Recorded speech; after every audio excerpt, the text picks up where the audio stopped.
Esta conferencia comenzará a grabarse. Hola, mis alumnos de cuarto de secundaria. Nuevamente nos encontramos en nuestras sesiones virtuales y esta vez vamos a trabajar un tema muy interesante que corresponde a la literatura del día de hoy. En cuarto de secundaria vamos a ver en esta quinta unidad lo que es la literatura del realismo, el contexto histórico-cultural, sus características, manifestaciones literarias, principales representantes. Así que atentos y atentas a la explicación de la clase del día de hoy. Muy bien. Comenzamos entonces. El realismo, alumnos, fue una corriente literaria que se originó en Francia en las últimas décadas del siglo XIX y surge como una reacción contra el romanticismo.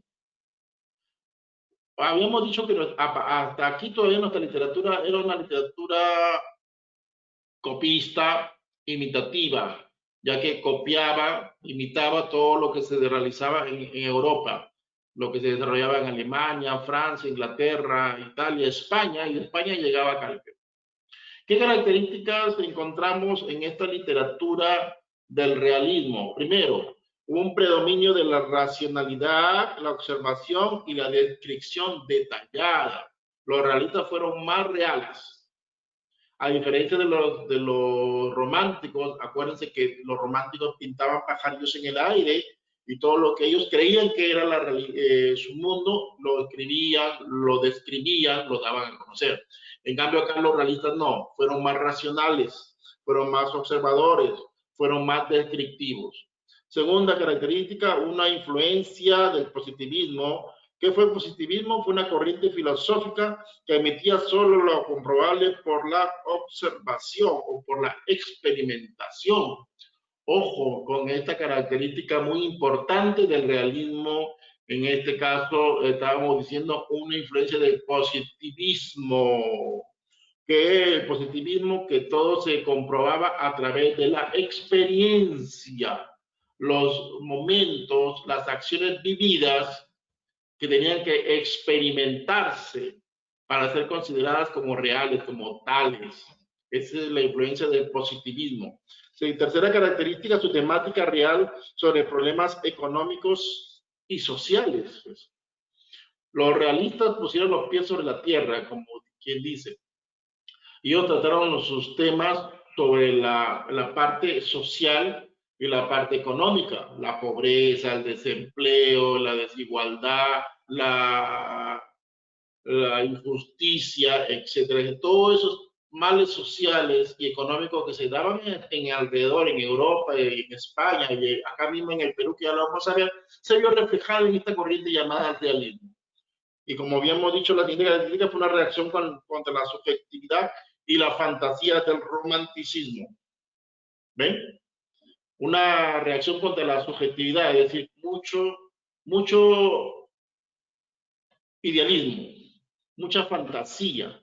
Los románticos escribían según lo que ellos pensaban, lo que ellos creían que era la sociedad, el mundo real. Vivían fantaseando, hablaban sobre el amor, sobre la mujer, sobre el soñamiento, sobre la libertad. En cambio, los realistas dijeron no. Por eso que la característica principal o el lema principal de los románticos era donde manda el corazón, no manda la razón. Eran más subjetivos que racionales. En cambio, en el realismo es todo lo diferente. Reaccionan contra el subjetivismo, contra la fantasía para convertirse en entes racionales, objetivos. ¿Ya? Muy bien. Ahora, vamos a ver el contexto histórico-cultural en el cual se desarrolló el realismo en Europa, para de ahí ya llegar a ver lo que es el realismo en el Perú. El realismo europeo constituyó una novedosa técnica de narración y descripción. Surgió por ende una novela de carácter psicológico y por otro lado vamos a ver así, una subcorriente llamada el naturalismo, que fue la exageración de la corriente realista.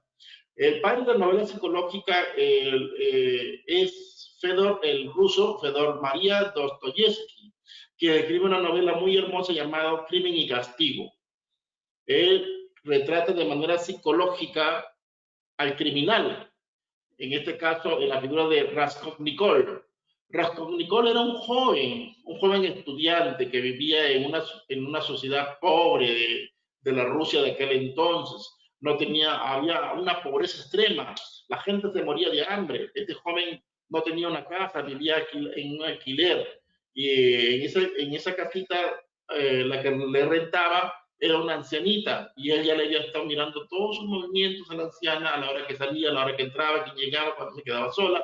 Y entonces, hacer todo esto y la desesperación de no conseguir dinero y morirse de hambre y no tener para pagar su alquiler, lo motivó a elucubrar, a pensar, a hacer un robo a, a la anciana a la cual le estaba dando la renta de su cuarto.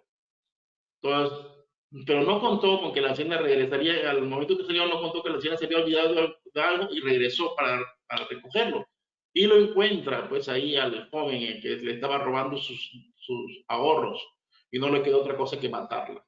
Y es por eso que la obra Crimen y Castigo de Fedor María Dostoyevsky, ahí viene todo un proceso psicológico, nadie sabe que la ha matado, solamente su conciencia lo delata, se encierra en un cuarto por una semana, 2 semanas, la conciencia empieza a achacarlo, lo empieza a recriminarlo, lo empieza ya a atormentar. Tú mataste, tú no mataste, se entrega hasta que finalmente se entrega a la policía y va y dice que él había sido el asesino de la anciana. Y ahí termina la obra, famosa obra de Fedor María Dostoyevsky, Crimen y Castigo, con la cual se inicia la novela psicológica en Europa. En el naturalismo ya es una exageración de la exageración. Tenemos el contexto histórico-cultural entonces en la cual se desarrollan esta corriente literaria. Tenemos primero que se va a consolidar la burguesía como clase dominante. Ya aquí el señor burgués, ya habíamos dicho que la burguesía aparece con los comerciantes de aquel entonces que vendían sus productos y se empezó a formar una élite, es decir, empezó a formarse una sociedad mucho más elevada que las demás. ¿Por qué? Porque empezó a haber transacciones económicas y había bastante poder económico en los comerciantes que empezaban a hacer sus transacciones económicas. Por eso que se consolida la burguesía como clase dominante. Aparecen guerras entre Francia y Rusia, franco-prusiano y la guerra hispano-estadounidense. La lucha de la clase obrera por mejorar la calidad de vida. Vemos que en esta época, por ejemplo, se trabajaba más de 8 horas diarias y por eso es que empieza la lucha por la reivindicación de los derechos laborales de los trabajadores. No fue una lucha pacífica, hubo muchos muertos y al final se logró establecer la jornada laboral de 8 horas diarias que se perdura hasta entonces. Esa es la lucha de la clase obrera por mejorar la calidad de vida. Aparecen nuevas ideologías como el liberalismo, el positivismo, el evolucionismo y surgimiento de dos grandes corrientes ideológicas que predominaron en todo el mundo, como el socialismo y el comunismo. ¿Ya? Adelantos tecnológicos como el invento del fonógrafo, Thomas Alva Edison, el cinematógrafo de los hermanos Lumière, la fotografía y el automóvil confort, entre otros grandes inventos de aquella época. ¿Quiénes son los máximos representantes del realismo europeo? En Francia aparece este realismo europeo. En Francia tenemos a Honoré de Balzac, Papa Goriot, Gustave Flaubert con su famosa novela Madame Bovary, que es la historia de la clase burgués de la Francia de aquel entonces, en la cual las mujeres tenían la costumbre de tener más de un solo marido. Y esa es la historia de Madame Bovary, que era la esposa de Emma Bovary. Se va a una estancia, sí, salen de la ciudad porque su marido sufría de depresión y su médico le había recomendado ir a pasar una estancia en el campo. Ahí llega y su marido era boticario y no permanecía en casa, salía de largas jornadas de trabajo, iba por meses y regresaba a casa de posteriori. ¿Para qué? Para él hacer sus negocios. En ese transcurrir de tiempo, entonces su esposa Emma Bovary se consigue no solo uno, sino dos amantes y empieza a gastarse toda la fortuna que el señor Bovary había adquirido durante el largo de su vida profesional. Al saberse ya en bancarrota, Emma Bovary no le queda otra cosa que suicidarse. pero era el común denominador en la sociedad francesa de aquel entonces. Era común en esa sociedad de la alta sociedad que las mujeres se intercambiaran de maridos, se intercambiaran de parejas y era todo el mundo lo sabía, todo el pueblo lo sabía, pero nadie lo daba a conocer por temor a las represalias. Y Gustave Flaubert lo dio a conocer en su novela Madame Bovary, que muy bien retrata de manera realista, pues es realista este fenómeno social que se daba en la Francia elitista de aquel entonces. En España tenemos a Benito Pérez Galdós con Marianela. Marianela es la historia de una huérfana, una muchacha totalmente fea que servía del lazarillo a un joven que había quedado ciego producto de un accidente. Y él se había enamorado de este joven perdidamente de Marianela sin conocerla, pero cuando recupera la vista, esta niña, al ver de que iba a ser rechazada por su fealdad, trata de suicidarse arrojándose del puente al río.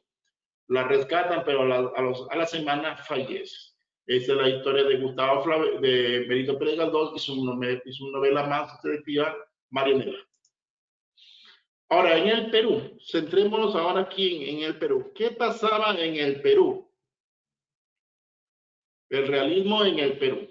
Primero, el realismo en el Perú llega con las desastrosas consecuencias de la guerra con Chile, una guerra que duró años, de 1879 a 1883. Duró 4 años. ¿Ya? Termina con el Tratado de Ancón, en la cual se firma la paz entre Perú y Chile. También se da el famoso gobierno militarista, los gobiernos de republicanos, y es muy importante aquí destacar la firma del contrato Grace en el año de 1889, la empresa inglesa Grace, en la cual se comprometía a hacer préstamos, los llamados empréstitos, al gobierno peruano. ¿Por qué? Porque el Perú se encontraba en la más desastrosa miseria producto de la guerra y el estado social, económico, político y cultural en la cual se había consumido después de la guerra con Chile. ¿Cuáles son las características del romanticismo en el Perú? Ya habíamos dicho, oposición al romanticismo decadente. Carlos Augusto Salaverry, Ricardo Palma ya se vieron rezagados para darle paso al realismo. Nació un pensamiento nacionalista y afán renovador. Ya después de la guerra con Chile, nadie quería ser peruanos. Todo el mundo se sentía vergüenza de ser peruano. Habíamos perdido parte de nuestro territorio, había sido desmembrado, los chilenos habían llegado a nuestra capital, habían hecho lo que querían, lo que quisieron con nuestra cultura, quemaron nuestra biblioteca nacional, violaron a nuestros jóvenes, ancianos y niños, mataron a espada limpia y perdimos Tacna y Arica. ¿Ya? Entonces, ese pensamiento nacionalista y afán renovador surge en aquella época para tratar de levantar el ánimo a los peruanos que se sentían avergonzados de sentirse peruanos netamente. Hubo un predominio de la novela y el ensayo, la preocupación por las situaciones cotidianas y una crítica del pasado y el entusiasmo por el futuro. ¿Quiénes fueron los representantes del realismo en el Perú? Aquí tenemos a la señora Clorinda Mato de Turner. Clorinda Mato de Turner fue una escritora muy bien reconocida en aquella época. Nace en el Cusco, fue cusqueña en el año 1852 y en el año de 1971 se casa con el inglés John Turner, por eso que adopta el apellido del esposo, Clorinda Mato de Turner, pero su verdadero nombre fue Clorinda Mato Usandívares, nombre paterno Mato y nombre materno Usandívares. Pero cuando se casa, adopta el apellido del inglés del esposo, Clorinda Mato de Turner, pues se le conoce más como Clorinda Mato de Turner. Escribió en El Heraldo, en los periódicos reconocidos de aquella época, El Mercurio Peruano y El Ferrocarril. Dirigió La Bolsa, del periódico en Arequipa. La Bolsa es un periódico, ya un semanario, por decir El Tiempo, La Hora, El Popular, La República, El Comercio, para que ustedes puedan entender. En Arequipa existía un periódico llamado La Bolsa, que ella fue dirigente, fue la líder, dirigió el semanario La Bolsa, y El Perú Ilustrado en Lima. Se opuso al caudillismo de Nicolás de Piérola, en aquel entonces estábamos bajo el ritmo del Nicolás de Piérola, y fue desterrada entonces por sus ideas en contra de dictador llamado Nicolás de Perón. Publicó en la prensa La Nación, La Razón y El Tiempo de Buenos Aires, la Revista Nacional de Literatura y Ciencias Sociales de Montevideo, El Cojo Ilustrado de Caracas y las Tres Américas de Nueva York. Es decir, no solamente fue nacional, sino también se internalizó con sus escritos Clorinda Mato de Turner. En cuanto a su estilo literario, podemos ver que su temática se convirtió en la precursora del indigenismo, con los temas que retrató en sus obras. Su novela Ave sin nido es la primera novela indianista y en la cual convierte al indio como el personaje principal e importante en las obras peruanas. Podemos decir que ya a partir de aquí, de Clorinda Mato de Turner en adelante, ya podemos estar hablando de una literatura auténticamente peruana. Ya no hay esos influjos, ya no hay esa imitación a los escritores europeos, sino que ya el escritor peruano ya empieza a escribir con sello propio. ¿Y cómo lo hace? A partir de la reivindicación del indígena, del indio. En Ave sin nido narra la historia, aquí como estamos diciendo, es una denuncia del abuso de la crueldad teológica gubernamental en Amunal, el cura y el juez. Y justamente estos tres abusadores que abusaban del pueblo, de las indias de aquel entonces, lo retrata muy bien Clorinda Mato de Turner en su obra Ave sin nido. La historia de Manuel y Margarita, dos jóvenes hermanos que se enamoran sin saber que eran hermanos del mismo padre. En Quillac, en el pueblo de Quillac, una región del Cusco, existía un cura, el obispo Claro, pero este obispo tenía esa costumbre de abusar de las feligresas que llegaban a confesarse a su parroquia. Entonces él veía a las feligresas, las más bonitas, las apartaba a un lugar, las llevaba y abusaba de ellas. Y lo que es más, tenía hijos con estas indias. Y es por eso que iba esparciendo hijos de aquí y allá. Y en uno de esos, pues, tiene un hijo con una india llamada Manuel y otro llamado Margarita. Y entonces pasan el tiempo sin saber su verdadero origen de ambos, se enamoran, tienen besos y abrazos y relaciones. Cuando van a ser presentados ante sus supuestos padres políticos, se dan con la triste realidad de que ambos son hermanos del mismo padre y le termina la novela diciendo: tu padre verdadero fue el obispo Claro, y se abrazan y lloran, pobres niños, aves sin nido. Y ahí termina la novela de Clorinda Mato de Turner, que es lo que las consecuencias que le acarrearon a esta novelista Clorinda Mato de Turner, la Iglesia Católica la expulsó, la consideró hereje porque lo que él denunciaba era en contra de la ley de la religión católica y tuvo que exiliarse en Chile. Es en cuanto a Clorinda Mato de Turner. ¿Ya? Ahora, en cuanto a sus obras poéticas, sus obras escritas por Clorinda Mato de Turner, tenemos Tradiciones Cusqueñas, publicada en el año de 1883, prologada con el famoso escritor Ricardo Palma Soriano. También tenemos ahí otra obra muy importante de Clorinda Mato de Turner, llamada Imaxuma, también publicada el drama Imaxuma, publicado el año de 1883. En cuanto a las novelas, como ya lo habíamos dicho, tenemos a Ave sin nido, publicada en 1889, Índole, publicada en 1891, Herencia, publicada el año de 1895. Y en cuanto al ensayo, tenemos que publicó Elementos de la literatura según el Reglamento de Instrucción Pública para el uso del bello sexto, el año de 1884. Esas son las publicaciones más resaltantes de esta escritora Clorinda Mato de Turner. Ahora tenemos al otro representante también del realismo en el Perú, a Manuel González Prada. Don Manuel González Prada nace en Lima el 6 de enero de 1848. Fue un ensayista, poeta, filósofo, estudió en la ciudad de Valparaíso, en Chile, y en el Seminario Santo Toribio de Mogrovejo. Estudió también en el Real Convictorio de San Carlos, participó de la batalla de Miraflores al lado de Ricardo Palma el año de 1879.